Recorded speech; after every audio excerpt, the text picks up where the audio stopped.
Hello friends, இன்னைக்கு ஒரு அடிப்படையான முக்கியமான ஒரு கேள்வியோடு ஆரம்பிக்கலாம். நீங்க எப்பயாவது யோசிச்சு பார்த்துருக்கிறீங்களா? ஆண்டவர் ஏன் ஒரு எழுதின புத்தகத்தை வைத்து நம்ம கிட்ட பேசுறாரு? சில பேர் கேட்டுக்கிற மாதிரி, ஆண்டவர் நேரடியா என் காதுல ஓதி பேசக்கூடாதா?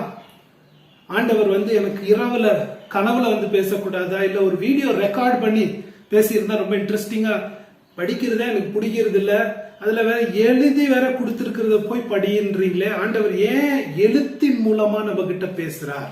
எழுத்தின் வார்த்தை வேதத்தின் மூலமா நம்ம கிட்ட பேசுறார். இன்னைக்கு அதை பத்தி தான் நம்ம பார்க்க போறோம்.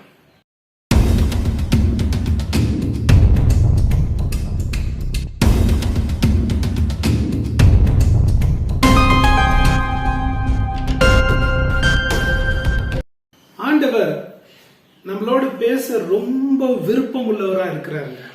ஆக்சுவலா ஒவ்வொரு நாளும் நம்ம கிட்ட ஆண்டவர் பேசுறார். எப்படி பேசுறார் யோசிச்சு பாருங்க. ரெண்டு விதமான விதத்தில் ஆண்டவர் தன்னை வெளிப்படுத்துறார். ஒண்ணு பொதுவான வெளிப்பாடு, இன்னொன்னு விசேஷ வெளிப்பாடு. பொதுவான வெளிப்பாடு இயற்கையின் மூலமா, படைப்பின் மூலமா நம்ம கிட்ட ஆண்டவர் பேசுறார். அவர் படைத்த இந்த அண்ட சராசரத்தின் மூலமாக ரோமர் 1:20 நமக்கு சொல்லுகிறது, காண முடியாத தேவனுடைய குணாதிசயங்கள் காணுகிற காரியத்தின் மூலமா நமக்கு வெளிப்படுத்தி இருக்கிறார். அதை நீங்க கவனிச்சிருக்கிறீங்களா? காண முடியாத தேவன் காணுகிற காரியங்களை யோசிச்சு பாருங்க. இந்த உலகத்தை பார்த்தோம்னா ஆண்டவர் எப்பேற்பட்டவர்னு பொதுவான அறிவிலேயே நம்ம யோசிச்சு பார்க்கலாம்.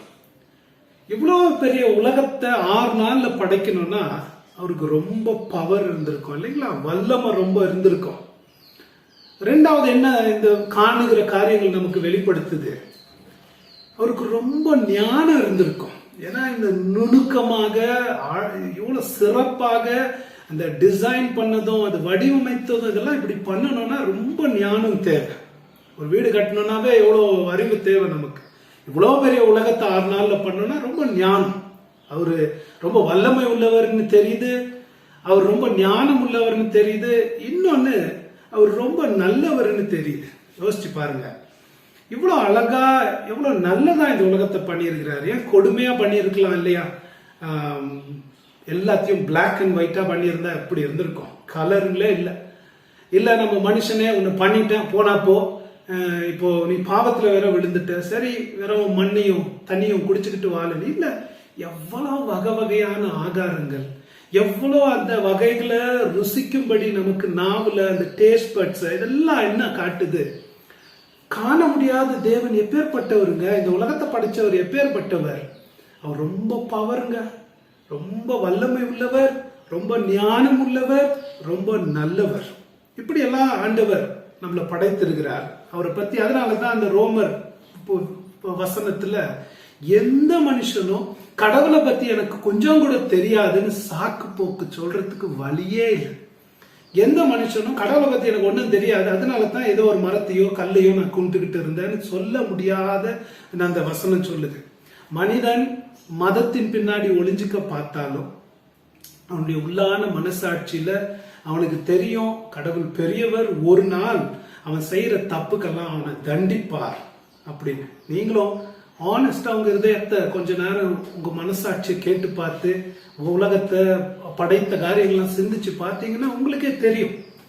ஆனா அதுக்கு நம்ம இடம் கொடுக்கறது இல்லை. பாருங்களேன், ஒரு மனுஷன் ஏன் ஓகே தான் பொதுவான வெளிப்பாடு, ஆண்டவரை பத்திக்கிற காரியங்கள், பொதுவான படைப்பின் காரியங்கள் நமக்கு வெளிப்படுத்துது. எதற்காக விசேஷ வெளிப்பாடு தேவை? அடுத்தது விசேஷ வெளிப்பாடின் மூலமா ஆண்டவர் நம்ம கிட்ட பேசுறார். ஏன் அது தேவைன்னா, இப்படி இதெல்லாம் இந்த பொதுவான வெளிப்பாடை பார்த்த மனுஷன் கடவுள் இவ்வளவு பெரியவர், இவ்வளவு அழகானவர், இவ்வளவு நல்லவர்ன்றத பார்த்து புரிஞ்சுக்கிட்ட மனுஷன், நான் எவ்வளவு தப்புங்களை செஞ்சிருக்கிறேனே, என் தப்பு பாவங்களுக்கு பரிகாரம் என்ன, இந்த கடவுள்கிட்ட நான் போய் எப்படி இவரை இன்னும் அறிஞ்சுக்கலாம், இவர்கிட்ட எப்படி ஒப்புரவாகலான்னு இந்த அண்ட சராசரத்துல அவர் எங்கேயுமே வெளிப்படுத்தல.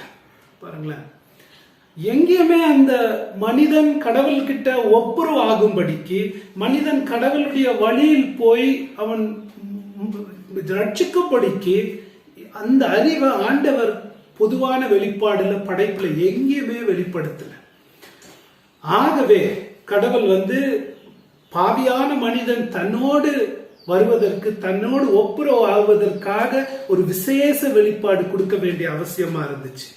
அந்த விசேஷ வெளிப்பாடு வரலாறுல பல நேரங்கள்ல சரித்திரத்துல கொடுத்துக்கிட்டே வந்தார். அந்த சில மனிதர்கள் மூலமா தன்னுடைய ஆவியை பயன்படுத்தி அந்த மனிதர்கள் மூலமா பேசினார் ஆண்டவர். அவங்க பேர் தான் தீர்க்கதரிசிகள் அப்படின்றோம். அவங்க மூலமா பேசினார். அதுதான் வேதத்துல நம்ம பார்க்கிறோம். பாருங்களேன், மோசே மூலமா, சாமியல் மூலமா, தாவீதின் மூலமாக, எலியா மூலமாக, இன்னும் மற்ற தீர்க்கதரிசிகள் மூலமாக ஆண்டவர் பேசினார்னு பார்க்கிறோம். நமக்கு எப்படி நம்புறது? அவங்க மூலமா பேசினார் ஆண்டவர், மோசே மூலமா பேசினார் எப்படி நம்புறது அப்படின்னா, இன்னைக்கும் எத்தனையோ பேர் சொல்றாங்க ஆண்டவர் என்கிட்ட பேசினார், ஆண்டவர் அதை சொன்னார்.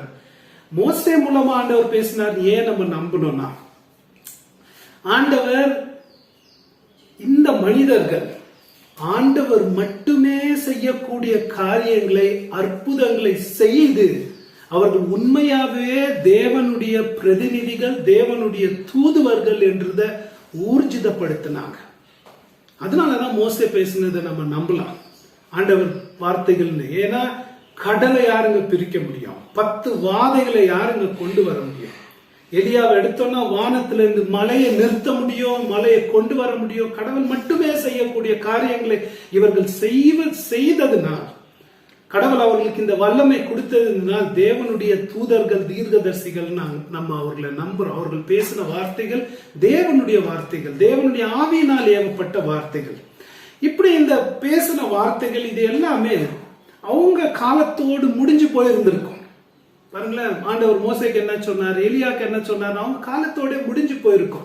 அப்படி முடிந்து போகாதபடிக்கு தேவன் அதை தற்காத்து கொள்ளும்படிக்கு இந்த வார்த்தைகள், இவருடைய வெளிப்பாடு தற்காக்கப்படணும்.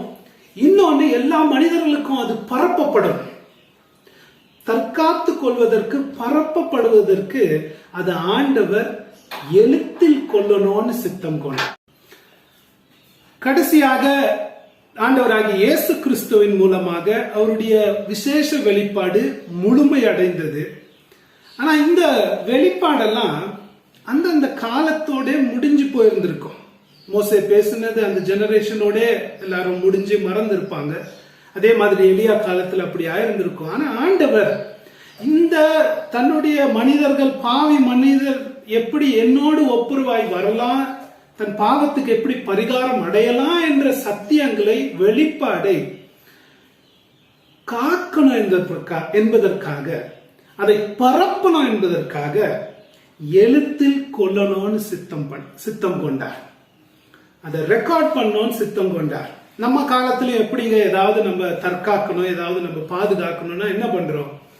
அதை எழுதி வைக்கிறோம் இல்லைங்களா, ரெக்கார்ட் பண்றோம். இப்போ ஒரு வீடு, அந்த ப்ராப்பர்ட்டியை நம்ம தற்காக்கணும், மற்ற ஜெனரேஷன்ஸ் கொடுக்கணும் அப்படின்னா அதை எழுதி, ஒரு வில்ல எழுதி அதை ரிஜிஸ்டர் பண்ணி வைக்கிறோம். இன்னும் மற்றதும் ஏதாவது எழுதி, புக்கா எழுதி நம்ம மற்ற மக்களுக்கு தெரியணும்னு வைக்கிறோம். அதே மாதிரி அந்த தேவன் அந்த வரலாறுல நடந்த தான் வெளிப்படுத்தின, மனிதர்களை பயன்படுத்தி வெளிப்படுத்தின தன்னுடைய வெளிப்பாடை, விசேஷ வெளிப்பாடை ஒரு மனுஷங்கிட்ட கொடுத்திருந்தா என்ன இருக்கும்? நீ போய் உங்க பிள்ளைக்கு சொல்லு, உங்க பிள்ளைக்கு சொல்லுன்னு வச்சிருந்தா நமக்கு தெரியும். மனிதர்கள் இந்த காலத்துல அதை கோணலாக்கி, அதை புரட்டி போட்டு தப்பா பொய்ங்கெல்லாம் சொல்லி இருப்பாங்க. எத்தனையோ பேர் இன்னைக்கு செய்யற மாதிரி தேவன் அத தன்னுடைய வெளிப்பாடின் சுத்தத்தை, தன்னுடைய சத்தியத்தின் சுத்தத்தை காக்கும்படிக்கு பொய் சொல்லுகிற, வஞ்சிக்கிற மனிதர்கள் கிட்ட இருந்து, பிசாசு கிட்ட இருந்து அதை தற்காத்து கொள்ளணும் என்பதற்காக எழுத்தில், அந்த முழு வெளிப்பாடு எழுத்தில் கொள்ளணும்னு சித்தம் கொண்டா. அதனாலதான் இன்னைக்கு நம்ம கிட்ட ஒரு மாறிக்கிட்டு இருக்கிற ஒரு பாரம்பரியம் இல்லை. எங்க தாத்தா சொன்னாரு, எங்க முத்தாத்தா சொன்னாருன்ற மாதிரி பாரம்பரியம் இல்ல. மனிதர்களுடைய கட்டுக்கதைகள், கற்பனைகள் இல்ல, பொய்கள் இல்ல. உண்மையா தேவனால் அங்கீகரிக்கப்பட்டு ஊர்ஜிதப்படுத்தப்பட்ட தீர்க்கதரிசிகளால் அவங்க சொந்த கையால் எழுதப்பட்ட அவருடைய சத்தியம் நம்ம கையில இருக்கு. அதனுடைய விளைவு என்ன? நம்ம கையில இன்னைக்கு இருக்கிறது தவறலைக்காத, எந்த விதமான தவறும் இல்லாத, எந்த விதமான ஒரு பொருட்டலும் இல்லாம சாட்சாத் தேவன் பேசின வார்த்தைகள எழுத்தின் வடிவத்துல நம்மளுடைய கரத்தில் நமக்கு இருக்கு. இன்னைக்கு எவ்வளவு பெரிய ஆசீர்வாதம். இன்னைக்கு யாரோ ஒரு தீர்க்கதரிசி, ஒரு ஆசாரியன், பூசாரி கனவுகள் பின்னாடி நம்ம ஓட வேண்டியதில்லை. அவங்களுடைய தீர்க்கதரிசனத்தின் பின்னாடி ஓட வேண்டியதில்லை. ஏன் தேவன் என்ன சொல்றார்? அவர் எழுத்தில் எல்லாத்தையும் அவர் வேதத்தில் போட்டு நம்ம கையில கொடுத்திருக்கிறார். அதனால தான் இப்போ உங்களுக்கு புரிய நினைக்கிறேன், ஏன் ஆண்டவர் எழுத்தின் வடிவமாக, எழுத்தின் மூலமாக, வேதத்தின் மூலமாக நம்ம கிட்ட பேசுறார். இந்த வேதத்தினுடைய அற்புதமான குணாதிசயங்கள் என்ன என்பதை நம்ம அடுத்த வீடியோல பார்ப்போம். நன்றி.